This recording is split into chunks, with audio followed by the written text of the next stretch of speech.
Hallo, hier is Wilma. Ik heb ooit een patroon ontworpen, de gehaakte Zeelse poppetjes in Zeelse kledingdracht. Die hebben mutsen op, zoals hier, het Zeelse poppetje, het Zeels meisje. Die hebben een muts op en nou ga ik die mutsen aan u uitleggen. Het poppetje, dat is een basispoppetje, hier zonder muts, zoals u ziet. De rode draad, dat is voor later het bloedkoraal aan te rijgen.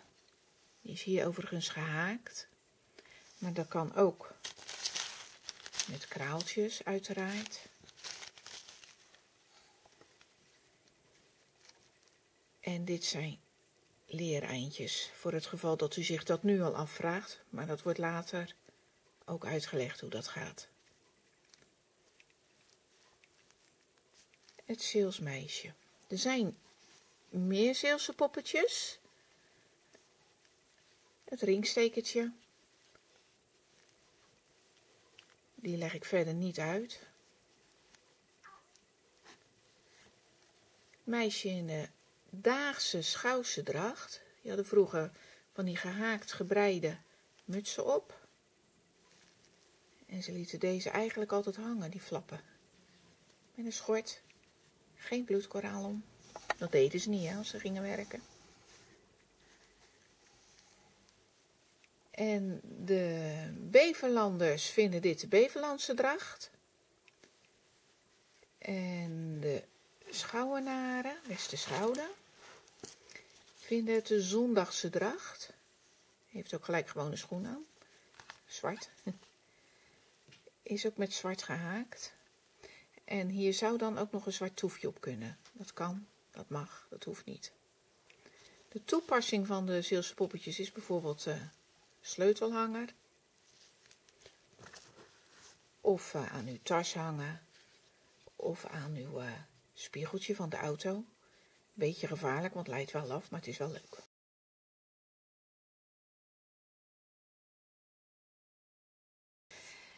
Het begint met 6 vaste in een magische lus. Dan in elke vaste, dus de tweede toer, 2 vaste. En in de derde toer, de eerste vaste 1 vaste, in de tweede vaste 2 vaste. En dat herhaalt zich steeds. En dan heb je 18 vaste, zo uit mijn hoofd. 18 vaste. Ik haak met Catania en ik haak op naalden 2,5. Het is wat strak gehaakt, want het poppetje is ook strak gehaakt. En als je het vult, dan komt de vulling er niet doorheen. Dus vandaar strak haken. We zijn nu dus aan de 4e toer. De 4e toer, dan doet u een losse haken. Een vaste in de volgende vaste.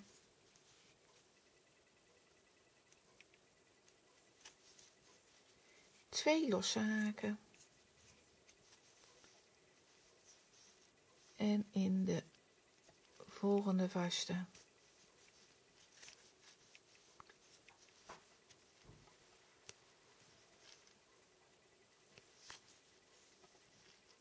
2 vaste. U ziet dat het een beetje stroef gaat, maar dat is omdat het wat vast gehaakt moet worden.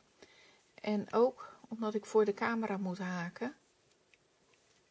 En dan heb ik wat moeilijker zicht. Dus nu zit ik een beetje te knoeien zo. Overnieuw. Of opnieuw. En 2 vaste. Weer 2 losse. En in de volgende vaste weer 2 vaste.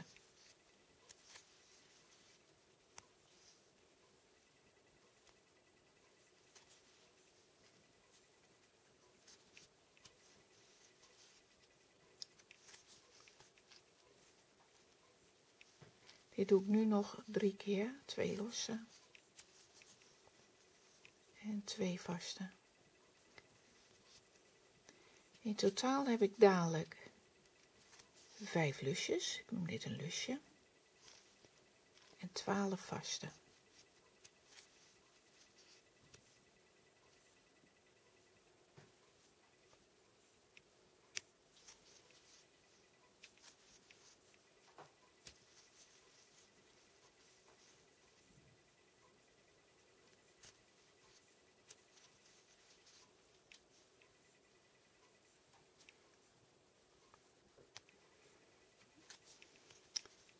En inderdaad, zoals u ziet, het is wat stroef.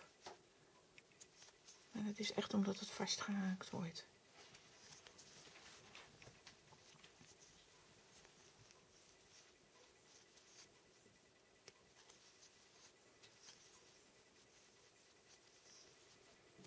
Eén, 2, 3, 4. Ik ben aan de laatste 2 vaste.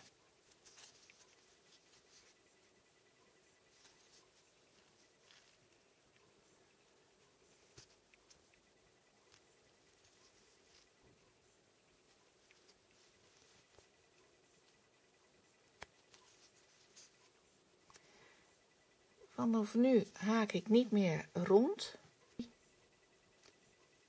Dit was de 4e toer. Je hebt dus nu 12 vaste en 5 gaatjes. 1, 2, 3, 4, 5. Vanaf nu gaan we heen en terug haken. Dus doen we altijd een keer lossen, noemen we dat. En we gaan nu in elke vaste een vaste doen. En om de lusjes, om de 2 losse, 2 vaste doen. Waardoor we 22 vaste krijgen in totaal.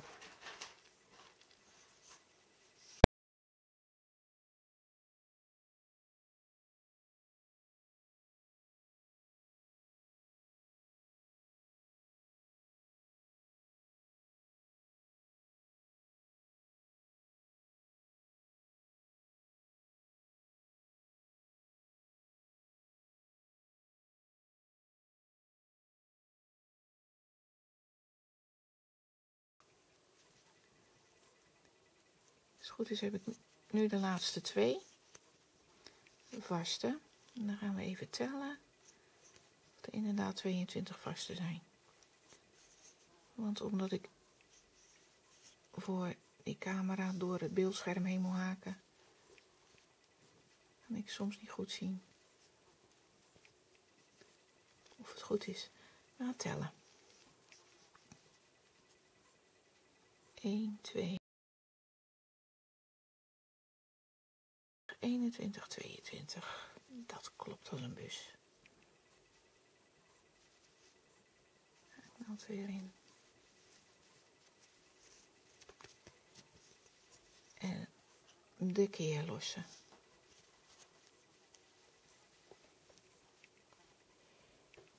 Deze is makkelijk, de volgende toer. Dus gewoon op elke vaste een vaste, dus weer 22 vaste.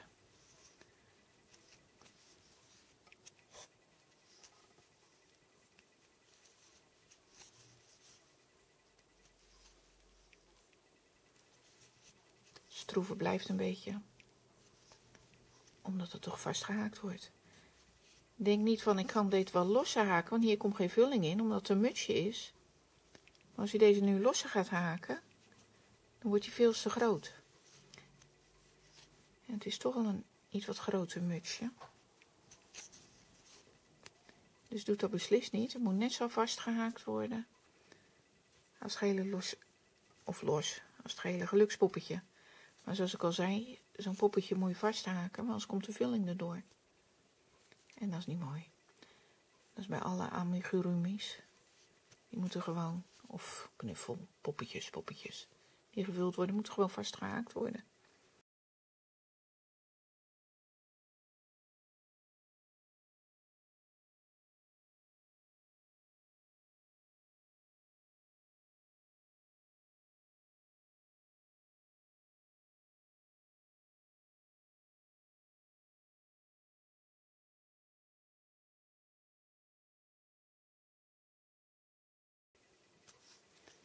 En nu zitten we op de hoek.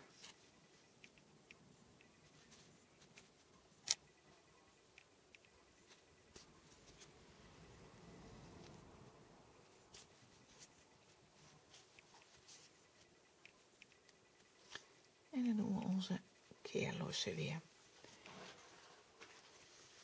Nu gaan we weer 22 vaste haken, dus weer helemaal terug rond.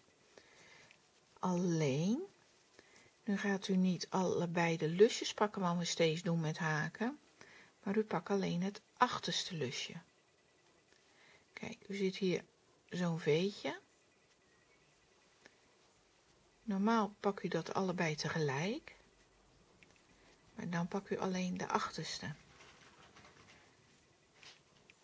Ziet u, hier is de eerste vaste en ik ga het in het achterste lusje. En dan ga ik de lus ophalen. En een vaste haken. Schrik niet dat die lus wat wijer wordt, dat trekt vanzelf allemaal weer bij, naarmate u verder haakt.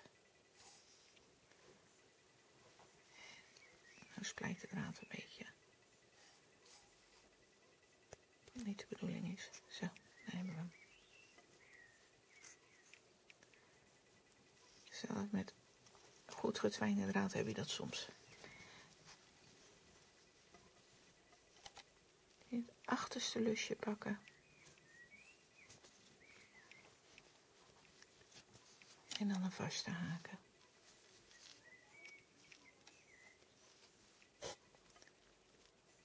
Kijk maar, het achterste lusje.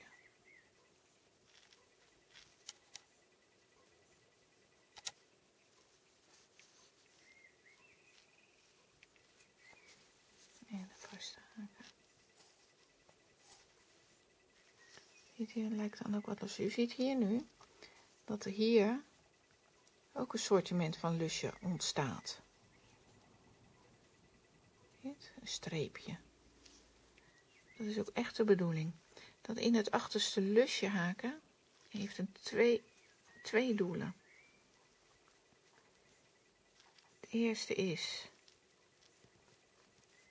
het haakwerk klappen een stukje om.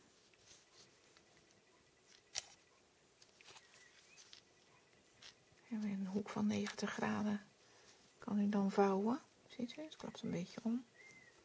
En het tweede doel is die lusjes die overblijven. Dus het voorste lusje.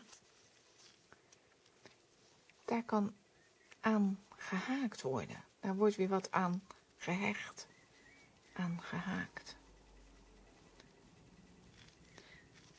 En bij ons zijn allebei de doelen nodig. Hij moet om kunnen klappen. Die hoek kunnen maken. En ik heb het lusje nodig om dadelijk weer aan te haken.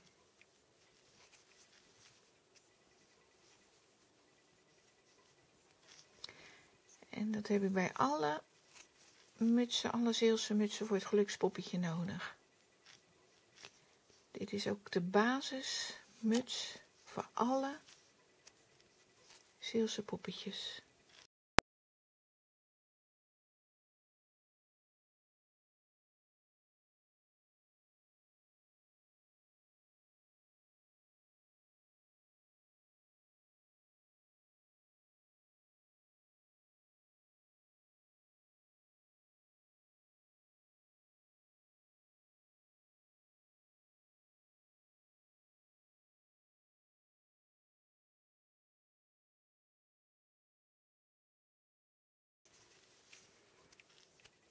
En zo moet ik weer 22 vast hebben.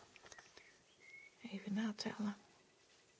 1, 2, 3, 4, 5, 6, 7, 8, 9, 10, 11, 12, 13, 14, 15, 16, 17, 18, 19, 20, 21, 22. Ziet u dat het omklapt? En ziet u ook de lusjes, ja, streepjes, die overblijven. Kijk, kan de haaknaald door, dus er kan aangehaakt worden dadelijk. Dat is dus de reden. En dit was dan toer 6 en dan gaan we naar toer 7. de keerlussen, lossen. 7 vaste gaan we haken. Op elke vaste een vaste 7 keer.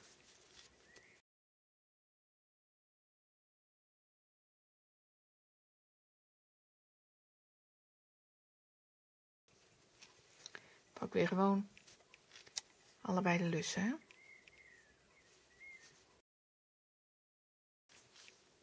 Dit zijn de 7.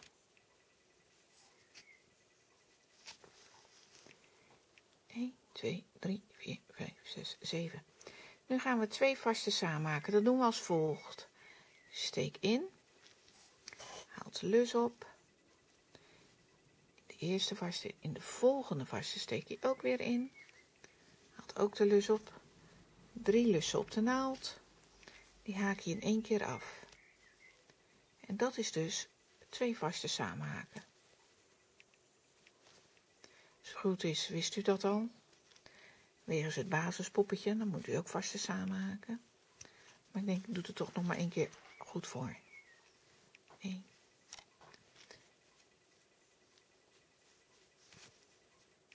Oh. Wel netjes insteken. Even terug.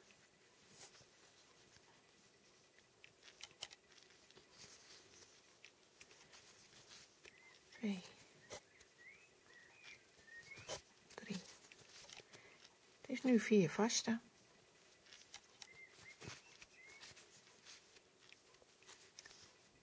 En weer 2 samen haken. En zo staat door 7 ook beschreven. 7 vaste.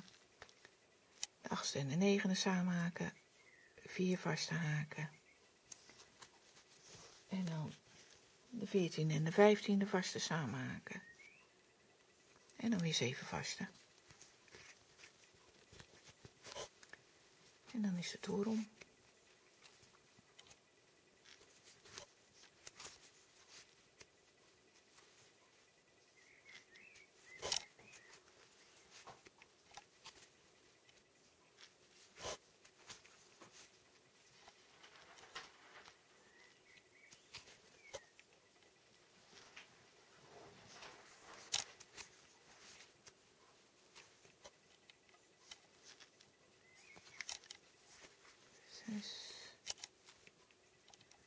En 7.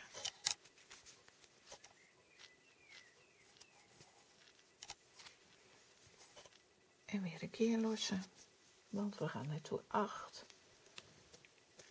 En dat is 20 vaste. Want we hebben er immers 2 samengehaakt, 2 keer 2 samengehaakt.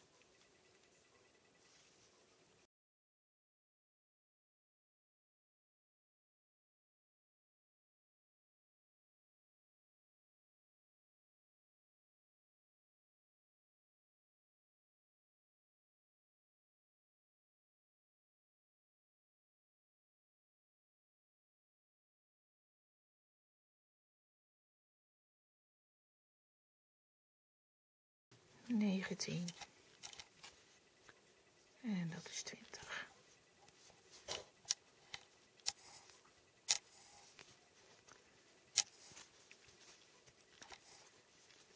Keer lossen. De 9e toer. Dus de laatste toer voor de basismuts. Nou, niet helemaal waar, want we moeten hier langs ook nog vaste haken. Maar voor het heen en weer haken is dit de laatste toer voor de basis. Keerlos had ik al gedaan, hè? Ja.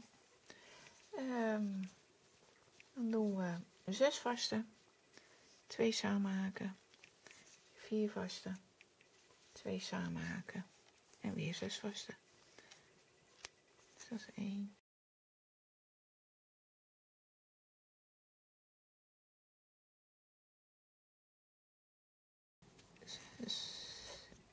En dan gaan we weer 2 samenhaken.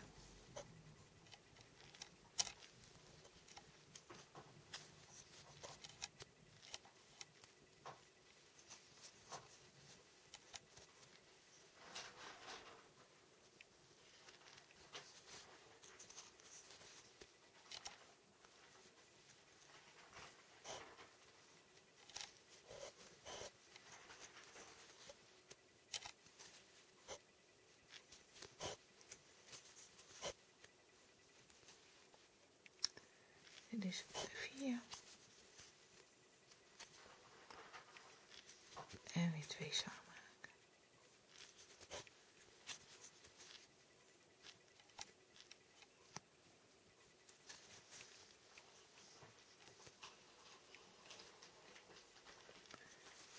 En weer 6 vaste.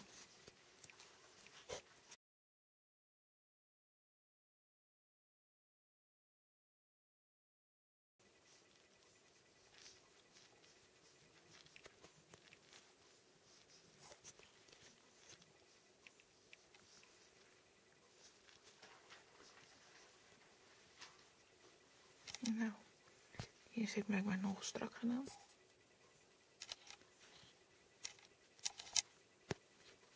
Daar is hij. Zo.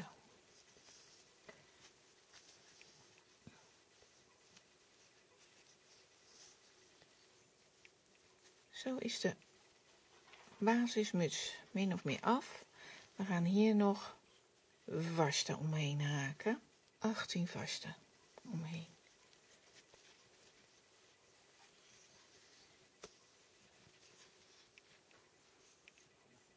Wel even die losse doen.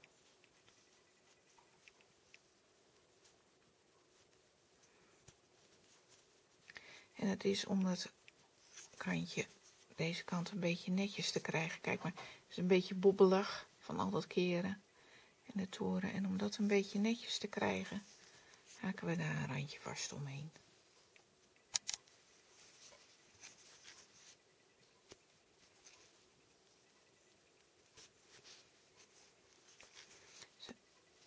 Zijn het er niet precies 18, dan is dat niet zo heel erg hoor. Het belangrijkste is gewoon in dit geval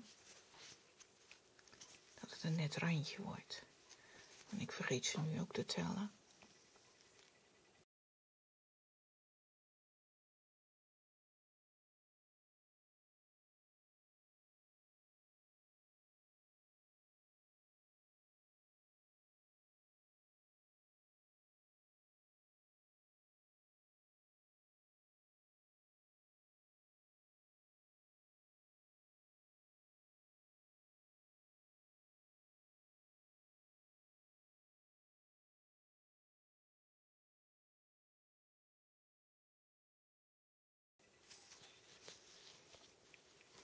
En dan knippen we de draad af en die trekken we door.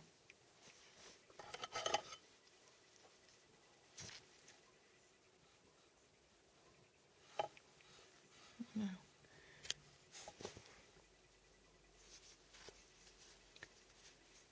Dit is dan de basismuts. En die muts heeft u nodig voor alle Zeelse poppetjes, de meisjes. Ziet u? Hier is het poppetje. En dan kan u zien dat dat past. Ziet u? Daar is die. Ja, dat past. Alleen het is nog een beetje saai. En daarom is het ook een basismutsje. In het volgende filmpje maken we hem dan of walgers, of bevelands, of schous. Net wat u wil, wat u ervan vindt dat het is. Tot het tweede filmpje.